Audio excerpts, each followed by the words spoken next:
Let's face it, AI has gotten a pretty bad rap in the media and pop culture. Just think of Terminator, Blade Runner, or Ex Machina. But I think it's time that we give AI a fair shake.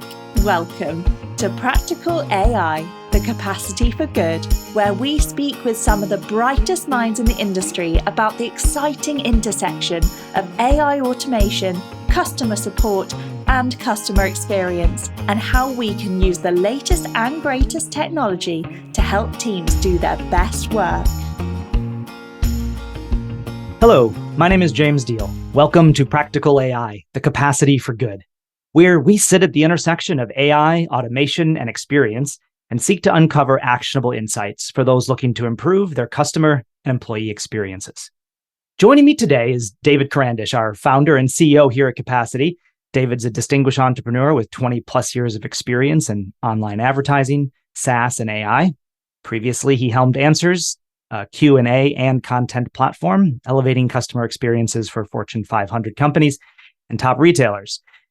His strategic prowess was evident in the Answers $950 million acquisition. That exit wasn't enough. However, David's won several awards recognizing him as an outstanding CEO and entrepreneur. After his exit from Answers, David took a step back to look at what was next. And in 2017, he jumped into what he thought was going to be the next big thing, AI, and started Capacity. Turns out, if you look at just the last 12 months, you'd have to say he was right about the next big thing. So David brings a wealth of insights to our discussion today on navigating the complex landscape of a technology-driven progress, and specifically as it relates to AI. And so with that, I'd like to welcome David to the podcast. Hey, James, thanks for having me here today. Well, this is exciting. We sit right, as I mentioned in the intro there, at the intersection of automation, of AI, of generative AI, all these topics swirling around. But before we jump into that, I'd love to just have a little bit more of your take on your journey, your passion for technology and innovation, and what led you to where you sit today. Yeah, so I think about, if you've ever seen that movie Slumdog Millionaire, where the guy goes on the game show and the game show is the totality of his life experience. Every question kind of led to that moment. I feel very blessed to be in a similar situation where all the work I've done in my career up until this point has really fit into where we're at today. So prior to Capacity, deep background in the world of questions and answers. Also, my last company had a software as a service business around customer experience analytics, around ratings and reviews, and around understanding what customer journeys look like across some of the biggest brands in the world. Fast forward to today at Capacity, we've got over 140,000 emails and tickets that get deflected every month, 10 million SMS messages that get sent, and we analyze over 3 billion calls. And so it's been fun to see how this space has developed in a relatively short period of time. And it's also been fun to see how a lot of the work I've done in my past is joined together here for what we're doing today. Cool. So with that culmination of those things together, I'd love for you to lay out, just kind of as a broad-based start to our conversation here, how do you see the AI landscape today? And maybe help us understand some of the definitions around these terms that are flying around. And look, for all of our listeners out there, I can't fault you for being confused because there is a lot of noise out in the market as people are trying to describe the elephant with whatever senses they have, right? So what I kind of think about it is I first like to define automation versus AI versus generative AI. And let's start there as a good place to unpack. When I think about automation, I think of software that operates without human intervention. Something that's going to happen, it's going to run on its own. And if you said to me, David, so what? Why is that important? It's because automation, if you say like the ultimate purpose, is it ends up being a proxy for outsourced manual labor. It's the manual labor we used to have to do. Now, instead of sending that off to a team of people, you're now sending that off to a software platform. We've been doing this in the early days from things like dragging and filling a column in Excel to now logging into a website and pushing and pulling information via robotic process automation. But anywhere where you used to have a human go take an action or a manual labor step, that's a good place to say, oh, automation can help here. Interesting. Just when you said, clicking and dragging in an Excel document, like that simple thing that we all take for granted, that's automation. Like that's what we're talking about here, making that piece of labor easier. Now, if you said, okay, David, then how does that compare to AI? My simple definition of AI is software that learns and applies patterns. So like my son is in the first grade. He gets those sheets home. It'll be like triangle, square, triangle, triangle, square, triangle, triangle. Guess the next shape. Very similarly, I think AI is just doing that on steroids, just picking up on all sorts of patterns in speech, in voice, in images, in video that in some cases humans would have been able to do, in some cases humans wouldn't have been able to do. If you say then, David, okay, again, so what? What AI is really doing is it's where you're outsourcing instead of manual labor like automation, you're outsourcing your cognitive labor. Here, I need to go make a decision. Instead of having a human need to make that decision from some inputs that came in, we're going to let the AI make the decision based on the pattern that it finds. So then lastly, we've been all seeing these use cases around generative AI, things for like Midjourney and ChatGPT and other systems that are looking at videos. And if you ask me, David, how do you define it? Well, I think of generative AI as a subset of AI. And within that subset, I would describe it as software that creates new content based on your existing data. So I have an outline. Okay, go help me fill out this outline. I have a ticket. I need you to go write a better version of this response because it'll take me a long time to have a high empathy email to go out. If you look at, I'm a big fan of the Frank Sinatra covers. There, an AI has taken his voice. They're crazy good. That's the shocking part. It's one thing to copy someone's voice. It's another thing to actually make something sound good. So I highly recommend, if you only get one thing out of this podcast today, get the Frank Sinatra Gangsta's Paradise cover. It will be worth it's worth its weight in gold. Okay, so David, if you think about those three examples, your automation, your AI, and your generative AI, how do we start to put them together? What does that look like to combine them? I've got a little story that represents a good example of this. So we're working with a company in the e-commerce space where the top item that their support team has to deal with is, when will my order ship? So you bought a new part for your car.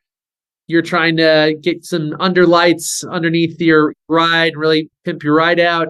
If you want to know when your order is going to ship, currently, a human would have to go in and read your email. A human would then have to go into that system, log in, grab the order information, and then depending on if it's going to ship tomorrow, send you a nice quick email. Hey, James, your order shipping out tomorrow. Or if it's delayed because of all of the supply chain issues, writing you a high empathy email. James, we're so sorry. We've got stuck and bogged down with this supply chain stuff. It's going to be another month or two before we can get you your order. We will let you know as soon as possible. Please feel free to reach out if you have any other questions. Again, one-off email like that is fine, but if you're doing this across different time zones, different hours, we're going into a holiday this weekend and they don't have staffers at that time, people get really frustrated when they have to wait to hear about what's happening with their order. So what they did is they said, let's go bring in this kind of tech where we can have AI read and classify that email. What does this email mean? We're going to have automation log into these systems and go grab the information out. And then we're going to have generative AI write a high empathy email out the other end, depending on when that ship date looks. So we took what used to be really painful and we made it easy.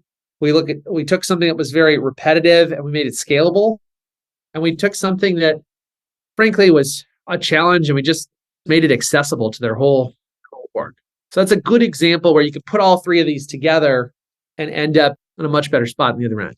And that seems very doable. Like for a business to be able to look at their business processes and come out with a plan such as that seems really doable. What are some of the key things that when a business is thinking about, okay, I've got these different processes, or maybe it can be overwhelming. Maybe that's what they need to get to is, what are my business processes? Maybe that's the first question. But I guess, how should a business start to think about implementing AI if they haven't ever done anything along those lines before?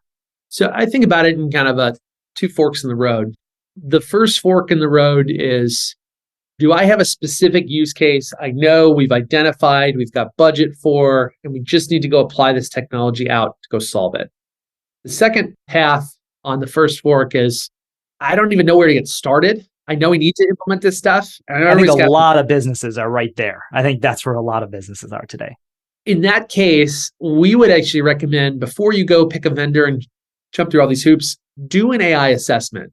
Sit down with somebody like us or another great reputable firm and go out and survey your team, talk with your leaders, say what are the areas where you'd want to go implement AI, automation, generative AI, and then have somebody walk you through that journey, map that back to how other companies are implementing it, and then come up with a framework for how you'll score it. We've been doing that in a way where we go out, we provide this AI assessment, and then we roll the cost of that assessment toward the subscription if you end up using capacity.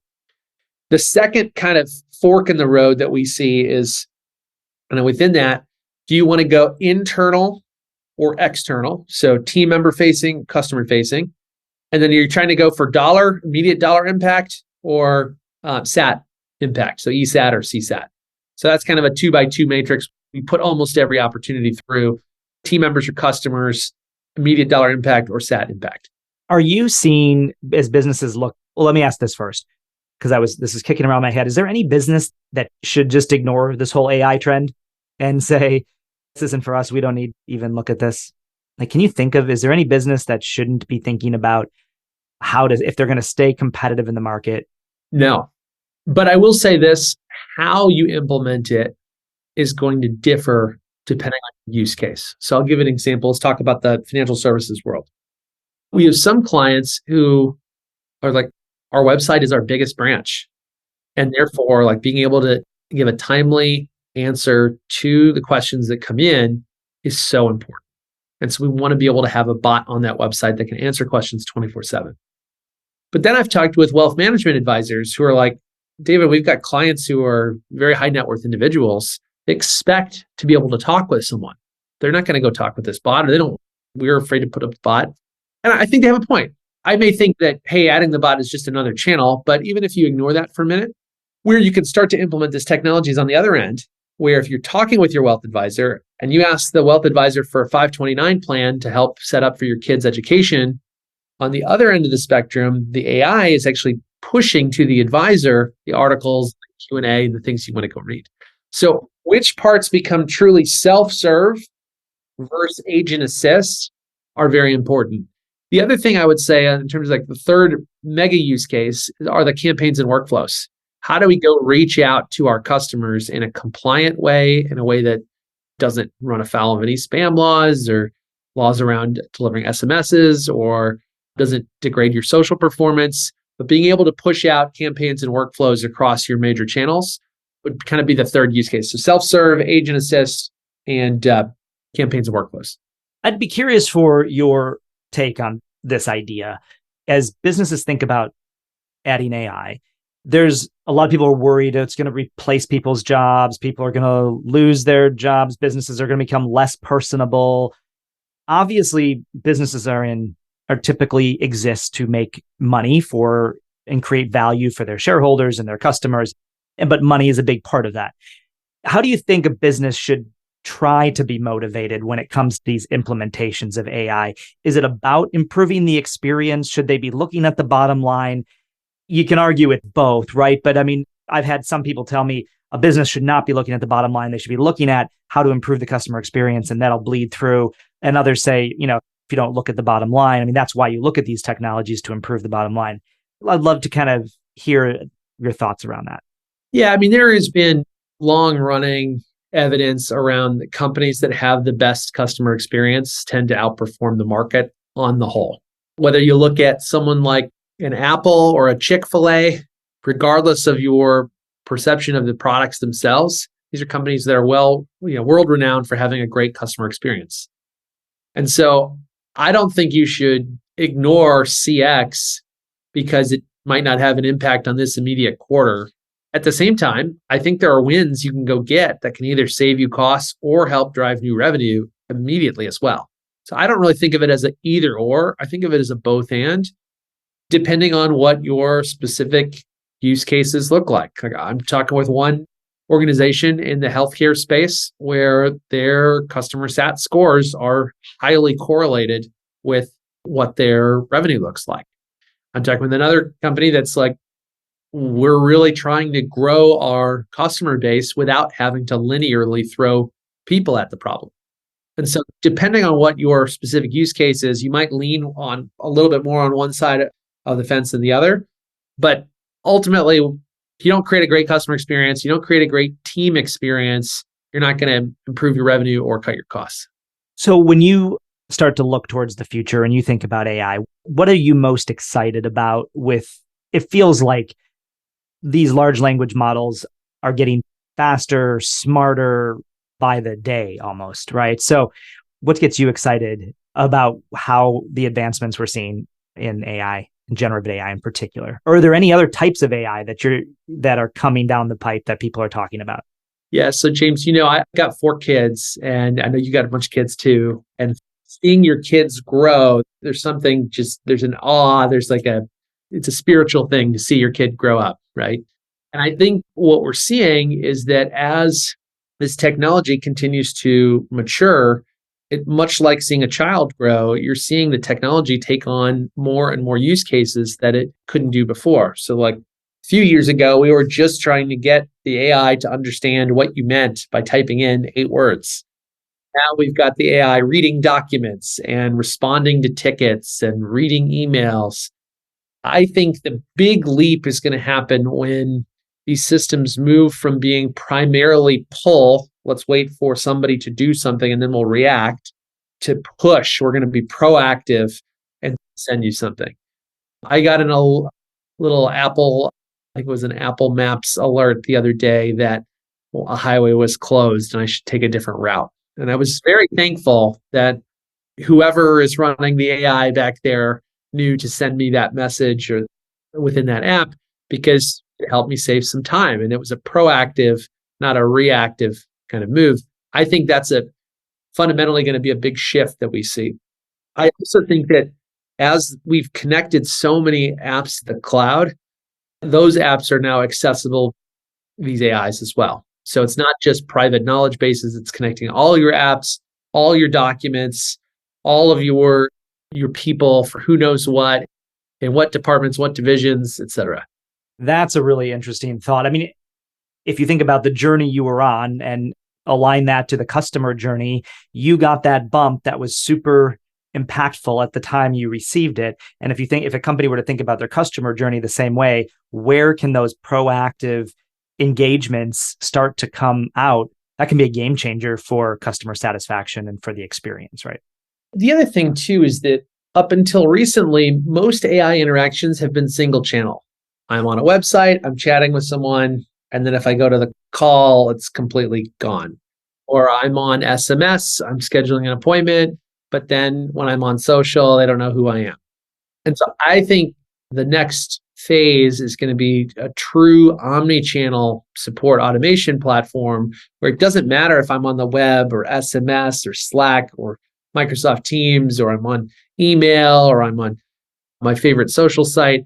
Whatever channel I'm in, we should be able to reach the consumer, help them through their problems, and escalate up to a person when needed.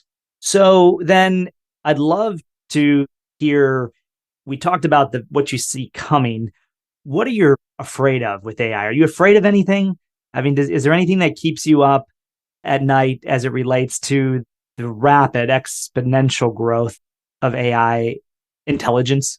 Yeah, I mean, I'll be honest with you. I think the ability to intelligently deploy AI in a way that benefits society, I want the United States leading in that.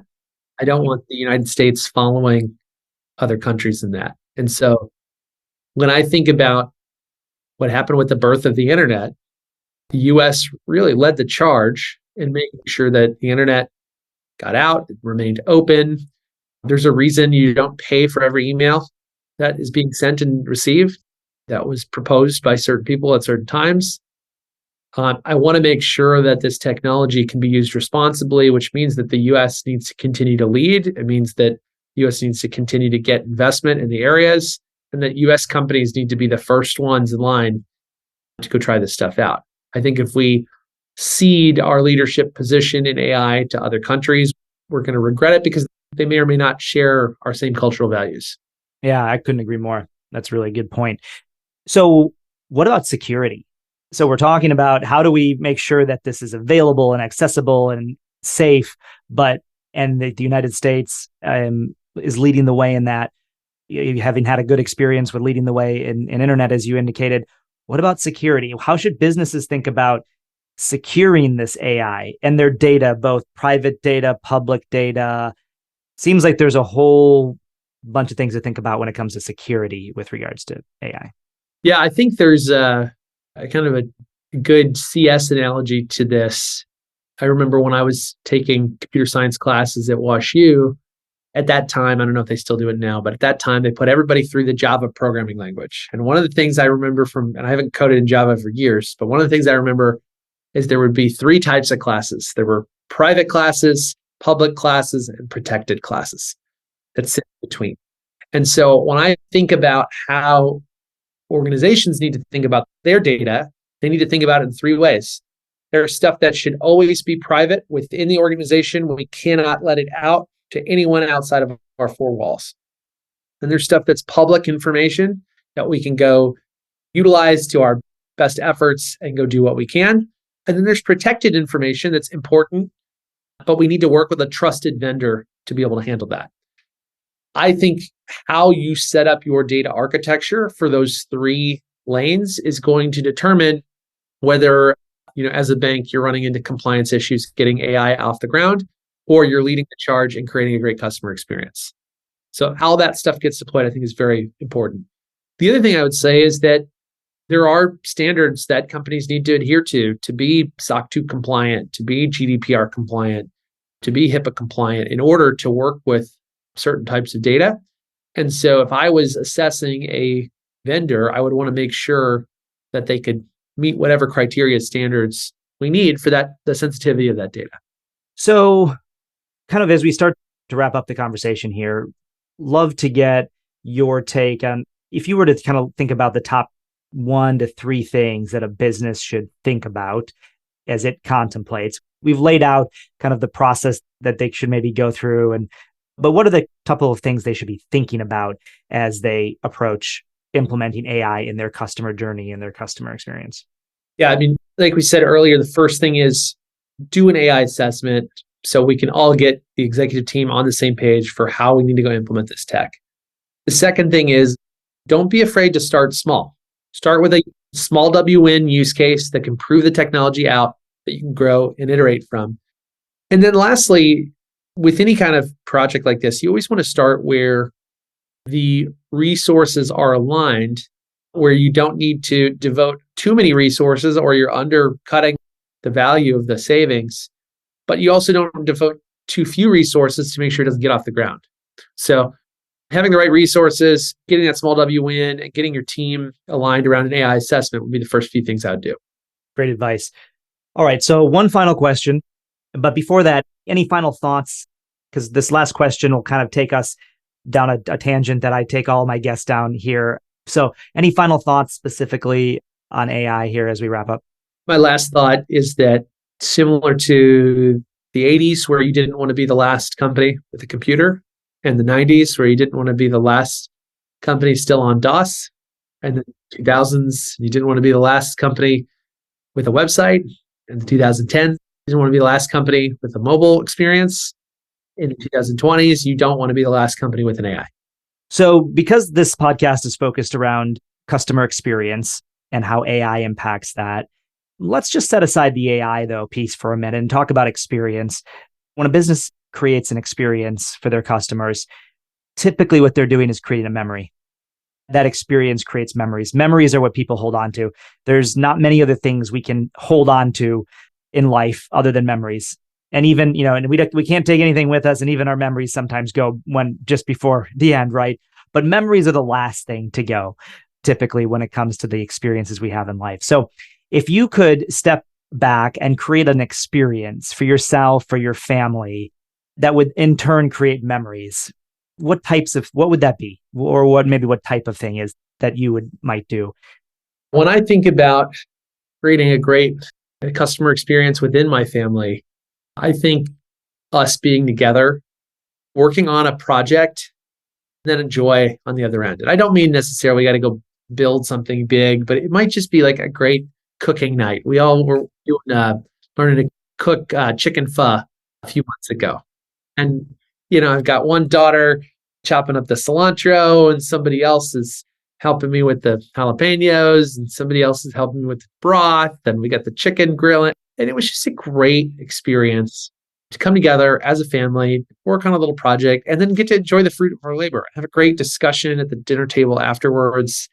We actually try to do something in the Karandish household where on Sunday nights, I'll usually cook, and I usually try something kind of experimental, something new. Branch out a little on Sunday nights. Try. And then the kids have started cooking on Thursday nights as well. And so even though they're 11, 9, 7, and 6, I've got a crew of kids who are learning to cook. And yeah, it creates memories together as a family. Absolutely. I mean, doing anything together, but that very specific where you guys are aligned around one thing and having the conversations align and the experiences, that's really cool. And those are the kind of things that they will talk about. Remember when we made this dish? Remember when you tasted that pepper and it burned your tongue so bad? Or yeah, remember when Dad tried to make homemade donuts while Mom had COVID and the fire department showed up? There you go. You get flack for that today. So great memories. All right. Well, David, thanks for joining me on the podcast today. Really appreciate it. The insights were fantastic. And again, enjoyed the conversation. Hey, thanks, James. Appreciate it, man. All right. Cheers. Practical AI, the capacity for good, is brought to you by Capacity, an automated help desk, knowledge base, and customer experience platform. Be sure to subscribe, rate, and review us on Apple Podcasts, Spotify, and Google Podcasts, or anywhere else podcasts are found, and click follow so you don't miss out on any future episodes. And if you would like to improve your customer experience and internal operations, head over to capacity.com and get started for free. On behalf of the whole team, thanks for listening.